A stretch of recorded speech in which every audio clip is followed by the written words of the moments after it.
આજે હું તમને બતાવવાનો જટાયુ ટેમ્પલ. બાકી અહીંની ટિકિટ છે એક જણાની 345 રૂપિયા. કે અત્યારે મેં એ પવિત્ર જગ્યા ઉપર જાય છે જ્યારે રાવણ સીતા માતાને લઈને જતા હતા. જટાયુજીએ રોકવાની કોશિશ કરી હતી ત્યારે રાવણે જટાયુના પંખ કાપી નાખવામાં આવ્યા હતા. તો મિત્રો અહીંયા છે ને જટાયુજીને મોક્ષ દેવામાં આવ્યો હતો અને અહીંયા છે ને પ્રભુ શ્રીરામનો છે ને પગ ચિહ્ન છે. તો ચાલો તમને બતાવું. પ્રભુ શ્રીરામનો અવડો મોટો પગ હતો જે અહીંયા આવ્યા હતા ત્યારે.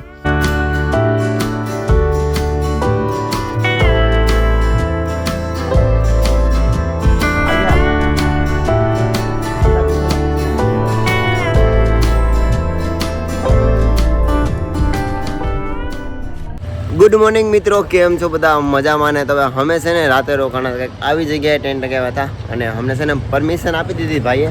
ઇન્ડિયા ઓઇલ પેટ્રોલ પંપે રોકાણા હતા ને હવે અમે અહીંથી નીકળી છે જટાયુ ટેમ્પલ. જટાયુ ટેમ્પલ છે 4 કિલોમીટર, 3 થી 4 કિલોમીટર છે ને સાયકલનો સામાન પેક કરી લીધો છે. તો ચાલો નીકળીને તમને છે ને જટાયુ ટેમ્પલે સીધો લઈ જાઓ. અને યાર છે ને વિડીયો ઓછો બનાવું છું કેમ કે હમણાં છે ને થોડો તડકાનો તપું છું અને એડિટિંગ થોડુંક વધારે થઈ ગયું છે એટલે. જટાયુ ટેમ્પલ પાસે ને પહોંચવા આવી ગયા છે. ખાલી 1 થી 2 કિલોમીટર બાકી છે અને પહેલાં છે ને નાસ્તો કરીએ. આ છે સાંભાર, ઇડલી સાંભાર. કર્ણાટકામાં હતા ને ત્યારે અમે ઢોસા ખાતા હતા. અત્યારે ખાઈ રહી છે ઢોસા, મતલબ માનો ને કે 15-20 દિવસ પ્લસ. અને આજે હું તમને બતાવવાનો જટાયુ ટેમ્પલ. હિસ્ટ્રી તો ઘણી છે એની, ધીમે ધીમે તમને બતાવતો રહે, શેર કરતો રહે, વિડીયોમાં બના રહેજો. બાકી અહીંની ટિકિટ છે એક જણાની 345 રૂપિયા, 4 જણાની 1298 રૂપિયા થયા છે. ને હવે ટ્રેક કરવાનું છે 1 કિલોમીટર છે. તો ચાલો ટ્રેક કરીએ. આ સીડી છે લગભગ 125 સીડી એમ કાંક છે એમ કીધું છે. તો જોઈએ છે કેટલી સીડી છે. બાકી જઈએ ને જટાયુ ટેમ્પલ તમને બતાવવાનું છું ને એનું કાંક હિસ્ટ્રી પણ સારી છે તો એ પણ તમને શેર કરવાનું છે. તો વિડીયોમાં બના રહેજો. બાકી આ વિડીયો તમારા ફ્રેન્ડને શેર કરજો. તો ભાઈ ફાઇનલી સીડીઓ સડે રહ્યા છે. 800 સીડી છે. એક સીડી છે ને આવી રીતના સમજો. શ્વાસ ફૂલવા મળે ભાઈ હારા હારાનો. મેન વસ્તુ છે કે અહીંયા છે ને પ્લાસ્ટિક ઉપર અલાઉડ નથી અને તમારું ચેકિંગ પણ થશે. સામાન રાખવા માટે તમારે ખાલી ટિકિટ હોય બતાવશે, સામાન તમારો જમા કરી લેશે. અમે બેગ લઈ જાય છે એટલા માટે કેમ કે અમારી પાસે એમાં આઈડી પ્રૂફ છે અને આઈડી પ્રૂફ આપણે આપણી પાસે રાખવા જરૂરી છે.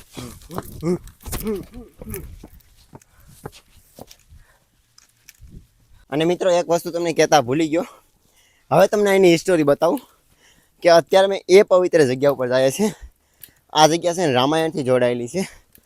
આ જગ્યાએથી જ્યારે રાવણ સીતા માતાને લઈને જતા હતા ત્યારે જટાયુજીએ રોકવાની કોશિશ કરી હતી અને જટાયુજીએ જ્યારે રોકવાની કોશિશ કરીને ત્યારે રાવણે જટાયુજીના પંખ કાપી નાખવામાં આવ્યા હતા. તો હાલમાં અત્યારે એ જગ્યાએ જાય છે. પણ એક સેકન્ડની ટિકિટ છે ને 345 રૂપિયા છે ઇન્ડિયા લોકો માટે અને સીડી કંઈક 800-900 દાદરા છે. પહેલાં ચડવાનું ને હવે કંઈક છે ને આવી રીતના ઉતરવાનું. પરસેવો તમને જોઈ રહ્યા કે સમજો છો ભાઈ, બહુ ગરમી છે. અહીં છે ને ભાઈ આવી નાની નાની ગુફાઓ બનાવેલી છે જેમાં તમારે પાર કરવાનું છે. અને ભાઈ છે ને એક દંબર જંગલ છે એટલે છે ને દર્શો ઘણું જંગલ છે ભાઈ અને નેચરલ છે. બહુ સારું લાગ્યું આમ જોતો અહીંયા. હું તો કહું છું ને ભાઈ જે ઉંમરલાયક કોઈ સીડીઓ ના ચડી શકે તો જ રોપવે યુઝ કરજો. બાકી યંગ હોય ને તો કંઈક તમે આવો નજારો યાર થોડો મુકાય, એન્જોય કરજો આવી નજારામાં જો વર્કઆઉટ કરીને. અહીંયા મિત્રો છે ને એક વસ્તુ મને બહુ ગમી છે. શું છે ખબર છે? જો આ આમ જોશો જ્યાં મતલબમાં આ જે સીટ બનાવેલી છે ને એ પથ્થરમાંથી કાપી અને બેઠવાની સીટ બનાવેલી છે. એક આવી આકૃતિ સમજો બેઠવાની. અહીંના લોકો છે ને જે ટુરિસ્ટ પ્લેસ છે એ જગ્યાએ હિન્દી બોલી રહ્યા છે. બાકી ઘણી જગ્યા એવી છે ગામડા ઇલાકામાંથી નીકળીએ કે રોડ ઉપર નીકળીએ તો હિન્દી નહીં સમજતા, એમ કહી દે છે નો હિન્દી. અમારી જર્નીમાં કંઈક અમે આવી વસ્તુ પણ ફેસ કરી રહ્યા છે. બાકી આ સાઈડ છે ને તડકો બહુ છે. હું તો આખો પલળી ગયો છે. તો થોડીક વાર રેસ્ટ કરીએ ને બસ આવી ગયું છે જટાયુ ટેમ્પલ. ને અહીંયા બાકી તમે રોપવેમાં આવી શકો છો અને 1 કિલોમીટર છે સીડીમાં આવી શકો છો. સીડી છે ને ભાઈ ખતરનાક છે. નેચરલ બહુ મસ્ત છે, દેખાવાનો નજારો છે. ડુંગરામાં જંગલમાંથી આવવાનું છે પણ થોડીક ચડાવ છે આમ ઉપર જ. અહીંયા છે ને મિત્રો તમે રોપવે પણ છે. તો આ જો રોપવે છે આ તમે યુઝ કરી શકો છો. આની ટિકિટ તો મને ખબર નહીં પણ હું તો કોઈ યાર છે ને રોપવે કરતાં ચાલીને આવજો. 1 કિલોમીટર છે અને કંઈક પાછળ જે નજારો દેખાય ને જંગલમાંથી આવવાનું છે તો કંઈક નજારો બહુ મસ્ત લાગે છે. ને બસ હવે અહીંથી આવે છે ને આમ જાય છે. હવે તો બાકી ફાઇનલી પહોંચી ગયા છે ને અહીંથી આવો નજારો દેખાય છે. આમ જો અહીંયા છે ને જટાયુજીની મૂર્તિ છે જે સામે તમે જોઈ શકો છો. જ્યારે રાવણજી સીતા માતાને લઈને જતા હતા ને ત્યારે ભાઈ છે ને જટાયુજી રોકવાની કોશિશ કરી હતી અને રાવણે છે ને જટાયુજીના પંખ કાપી નાખ્યા હતા.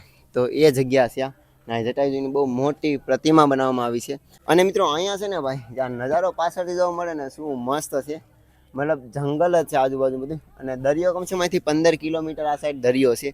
બાકી ચાલો તમને છે ને જે જટાયુજીની પ્રતિમા છે અલગ અલગ લુકમાં બતાવું છું અને હું દર્શન પણ કરું.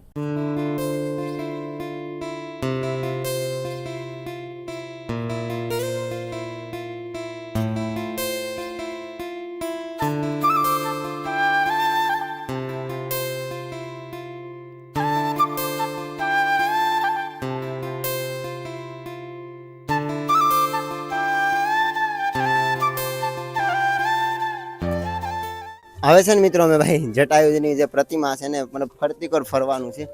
તો અહીંથી છે ને કેવી મસ્ત લાગે જટાયુજીની પ્રતિમા. ભાઈ આ પ્રતિમા છે ને આખી પથ્થરની છે અને મારી બાજુમાં છે ને મંદિર પણ છે, તો ત્યાં પણ દર્શન કરવા જવાના છે. જો આ સાઈડ તમને મંદિર દેખાય ને ત્યાં દર્શન કરવા જવાના છે. બાકી મિત્રો આ છે જટાયુજીની પ્રતિમા જે આખી પથ્થરની પ્રતિમા છે. અને અહીંયા છે ને ભાઈ રાવણ જ્યારે સીતા માતાને લઈને જતા હતા ને ત્યારે જટાયુજીએ કોશિશ કરી હતી, પણ રાવણે છે ને જટાયુજીના પંખ કાપી નાખવામાં આવ્યા હતા. અને ક્યારેય વિચાર્યું નહોતું કે આવી પવિત્ર ભૂમિ ઉપર હું સાયકલ લઈને પહોંચીશ.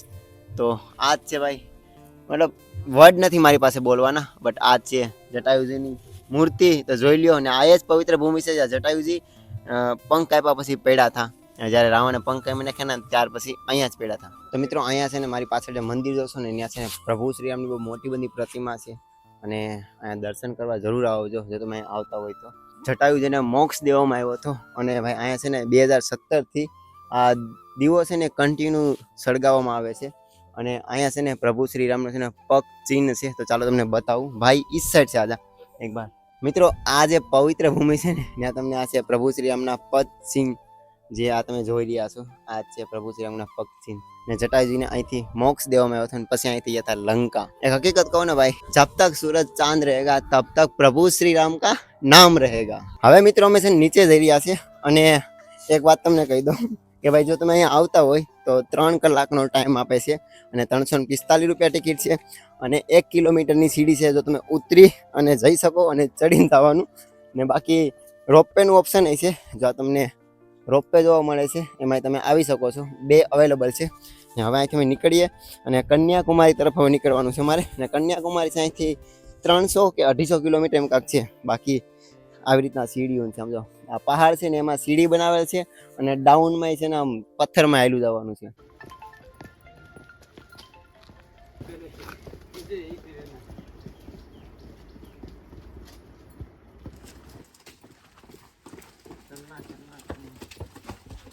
હા છે ને નારિયેળ પાણી પૂછે કેટલા રૂપિયામાં ખબર નહીં. હવે કાકાને છે ને લખીને બતાવું.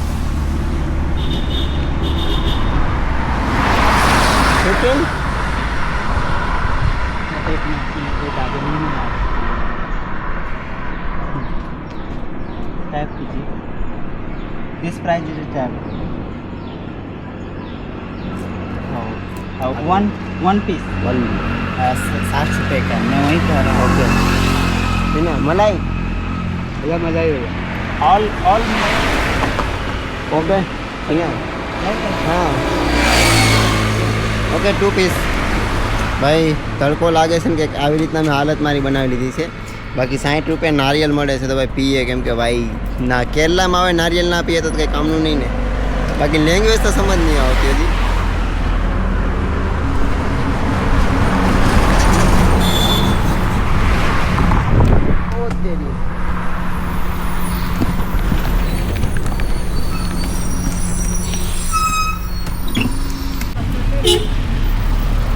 Thank you. સાયકલ ચલાવતા અમે પહોંચવાના છે સમુદ્ર કિનારે. અત્યારે રોડ બ્લોક હતો પણ એમ ગામમાં ફરતા આવ્યા છે. મિત્રો આ સમજાતું જ નહીં. જ્યાં મંદિરે જાય ને ના જ પાડી દે છે રોકાવાની. અને કોઈ બી પેટ્રોલ પંપે જાય તો ન્યાય નોટ અલાઉડ કહી દે છે. આજે સિટી પાર કરવામાં 4 કલાક લાગી ગઈ પાર કરવામાં. કોઈ બી ગ્રાઉન્ડમાં ક્યાંય પૂછવા જાય ને તો એ લોકો ના પાડી દે છે કે ભાઈ નહીં. અત્યારે 8 વાગી ગયા છે, 8 વાગ્યા પ્લસ થઈ ગયું છે. હવે જોઈએ છે શું થાય છે. કેમ કે પાછા એક સાથે 4 લોકો છે, ડર કોઈનો નથી, પણ સ્ટે કરવાની સુવિધા નહીં મળતી. અહીંયા દુકાન જોવા મળી તો દુકાનવાળા ભાઈને ફોન કર્યો, કેમ કે એની બાજુમાં છે ને પાર્કિંગ છે, તો ભાઈ પરમિશન આપી દે તેમ. તો યાર એ પણ કહે છે કે નો ઇંગ્લિશ નો હિન્દી ઓનલી મલયાલમ. હવે ભાઈ અમને ખબર જ નહીં પડતી શું કહ્યું, સમજ જ નહીં આવતી કઈ લેંગ્વેજ બોલે, હું બોલે કાંઈ નહીં. હજી જસ્ટ ખાધું હતું અને ખાઈને છે ને ભાજી મતલબમાં સોવાની તૈયારી કરતા એક ભાઈ આવ્યા, લાડફળી તમને દેખાય ને એ ફરીવાળા ભાઈ કહે છે ને ભાઈ કેમ્પિંગ નહીં કરવાની કે નીકળો કે. તો પછી છે ને હજી કેમ્પિંગ ઉઠવાની તૈયારી કરતા હતા, જમી જ લેવા જોઈએ. જમીન હજી જસ્ટ તૈયારી કરતા હતા ને ત્યાં બીજા ભાઈ આવ્યા, એ કે તમે છે ને કે ટેન્ટ બધા પેક કરી લ્યો કે, અને કોઈ હતા લગભગ યુપી બિહારના હતા ખબર નહીં. તો એણે કીધું છે કે હવે છે ને તમે આની ઉપર છે ને લાઇટ દેખાય ને એક રૂમ ખાલી છે ને ત્યાં જઈને બધા સુઈ જાવ કે. પેલા રોડ ઉપર જ ખુદ પરમિશન આપી કાંઈ ટેન્ટ લગાવો ને હવે કહે છે કે તમે છે ને ઉપર જઈને સુઈ જાઓ.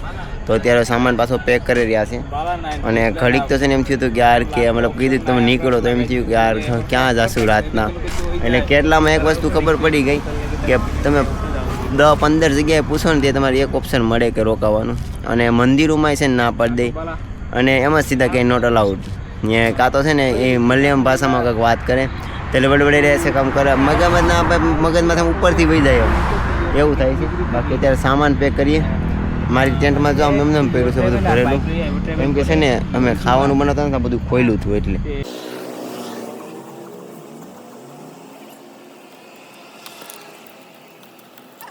તો મિત્રો જમીન સાયકલમાં સામાન પેક કરી અને અહીંયા સાયકલિંગ પાર્કિંગ કરી અને ઉપર જઈ રહ્યા છે હવે, કેમ કે ભાઈએ કીધું છે કે ઉપર છે ને રૂમ છે તો ત્યાં સુઈ જાજો એટલે. તો ચાલો લિફ્ટમાં બેઠી અને ઉપર જઈએ. તો મિત્રો આવી ગયા છે રૂમ અંદર અને ભાઈ કસમથી એસી પણ ચાલુ છે અને પંખો પણ ચાલુ છે અને સાથે સાથે લાઇટનું પણ આપણું ઓપ્શન મળી ગયું છે, અહીંયા ગાદલું મળી ગયું છે. તો ભાઈએ કીધું હતું કે જાઓ રૂમ ખાલી છે સુઈ જાઓ. રામ રામ રામ રામ રામ ક્યાં હો.